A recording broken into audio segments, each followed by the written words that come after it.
Hey guys, welcome to episode 34. I caught this guy out feeding, so I wanted to take another shot of him. This is probably the best one I've seen yet. I think this guy is actually one of the bigger ones that I have. I've got 7 of them. Some are a little bit smaller, some are similar size, but I think this guy's probably the biggest out of all of them. And I believe that's a half-inch PVC pipe there next to him.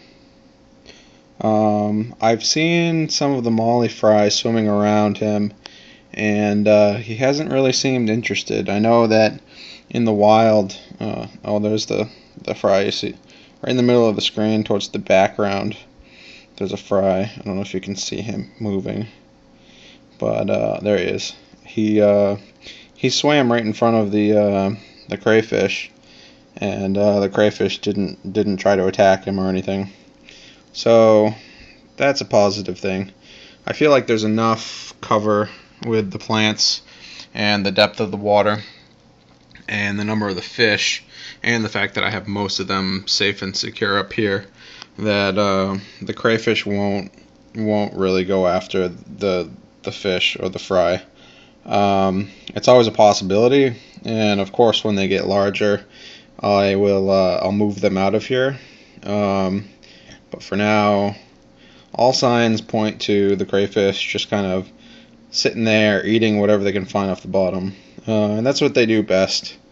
That's what they're known for. I know some species will attack fish. Any fish they see they'll attack, but I guess these guys are more of scavengers, and they're just feeding constantly.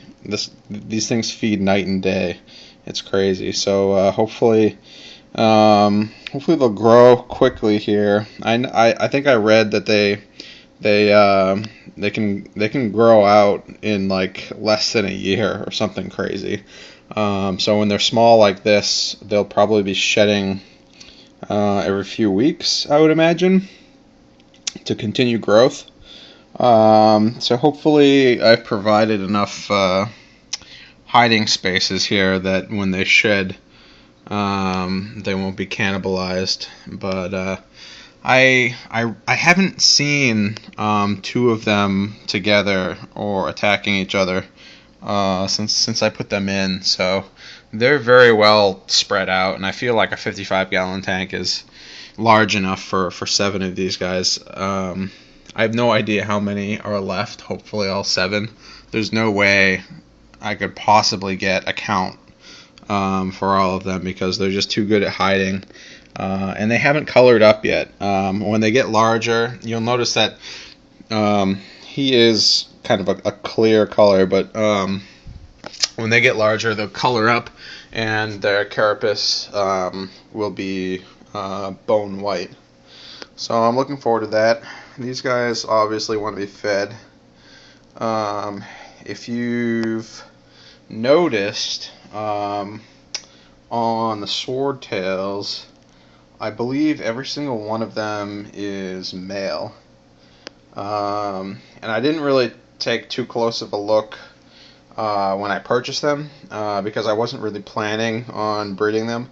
I just got them really cheap at the fish auction, and I wanted a splash of color in this tank. But now that they are all male, and now that I have a full-blown molly breeding program in the works here, I might take the swordtails out of this aquarium and move them into perhaps I'm thinking probably the 55-gallon hatchling tank. The hatchlings have been really good with the female betas that I put in. I haven't seen them snap at them at all, and both of them, I believe both of them are still in there somewhere. Oh yeah, one's there and one's there, so they're both still alive.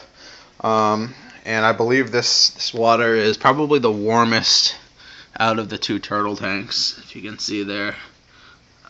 So These guys are a bit cooler. I might actually put the rest of the red-eye tetras in this tank. Put the swords in this tank. And then what will be left over here is the mollies, which are going to be the largest fish left in the tank, but that's fine. And then I'll probably leave the neons in here, and I'll leave whatever else I have in here. Although that guy's got something on his tail, so I'm gonna have to check him out in a minute. But everyone else seems to be doing good. I just don't want to overload this system. It's a 55-gallon tank, and all it has is a hang-on back filter. It's a large one, but I don't want to overload the system. I don't want to have die-off. I want to be able to transfer some of these fish around and get them distributed throughout all of my aquariums, because that's why I bought them in the first place. So the other exciting thing I did was, after my research on what nutrients the mangroves might need in order to thrive in this little 20-gallon tank, I went to the local hydroponics store, and I picked up a bottle of Flora Nova, made by General Hydroponics, I believe. It's the Grow formula, 7-4-10, and this has the dosing instructions on the back. And the guy at the store told me to start with the lowest dose possible, and to work my way up, and to test my water as I go to make sure that I don't burn the plants. And before I put any of it in the tank, first of all, I'm going to get the auto doser working. The guy recommended that I add the fertilizer once a week when I do a water change, but I know that mangroves can zero a tank of nitrates in a day, so I don't want them to starve once they get going. And this thing does have 7% total nitrogen. So what I would rather do is get my auto doser going. I'll still do my water changes once a week, maybe twice a week, but get my auto doser going. Figure out how much it doses every day, and then mix, maybe in this small white bucket here. I'll put the majority of the bucket filled with water, and then I'll mix some of my fertilizer in. This stuff is already diluted. It's already at the percentage it should be, but I'll have to see how much gets auto dosed every day, and then figure out how much I need to feed it every day to keep them happy and healthy, but not overwhelmed. And you definitely can overdose plants, but as long as I'm doing weekly water changes, hopefully I will avoid any of the negative side effects of doing that accidentally.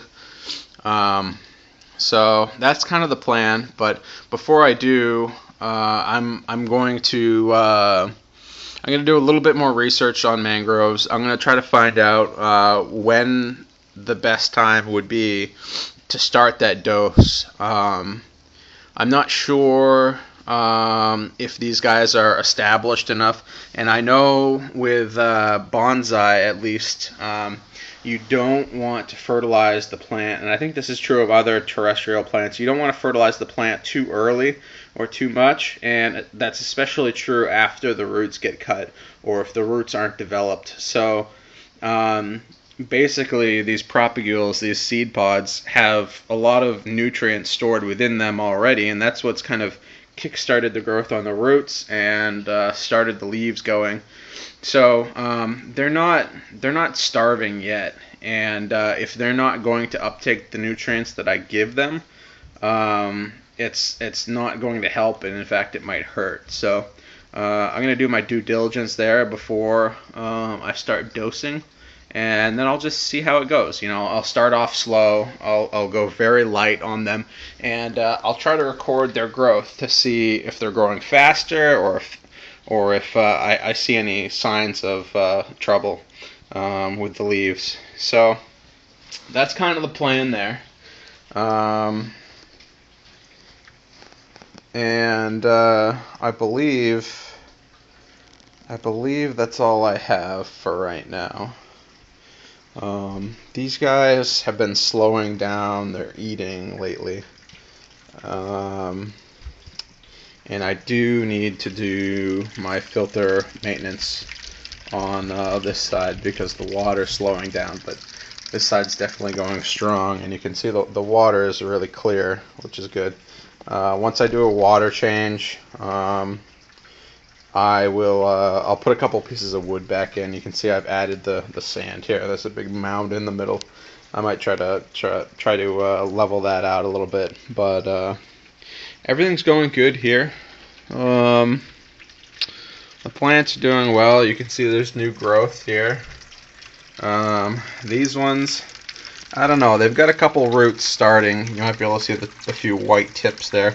So there are a few roots starting, but and there is, I guess, one leaf of new growth here. We'll see. We'll see if they make it. And these guys are just kind of growing slow over here. They don't have a whole lot of light, but they've got enough to keep growing. And I'm going to try to coax them to grow in this direction so they get into more sunlight. And I'm going to try to coax these guys to grow along the back here so I can kind of get a good bridge of green going there. And I'm going to leave the water portion of the tank without plants for now, at least, because the last time I put plants in there, they just kind of died off, and a lot of that junk got sucked up into the filter. It kind of clogged the entrance to those filters, and it just ended up being more of a mess than it was worth. So that's kind of the plan for now. The angels are still hanging in there. They definitely act like a pair now. They hang out together. These guys are still scared for their lives, but that's kind of to be expected. So I'm gonna go check out my fish, make sure he's okay, maybe transfer him over here away from the other fish, and I'll see you guys later.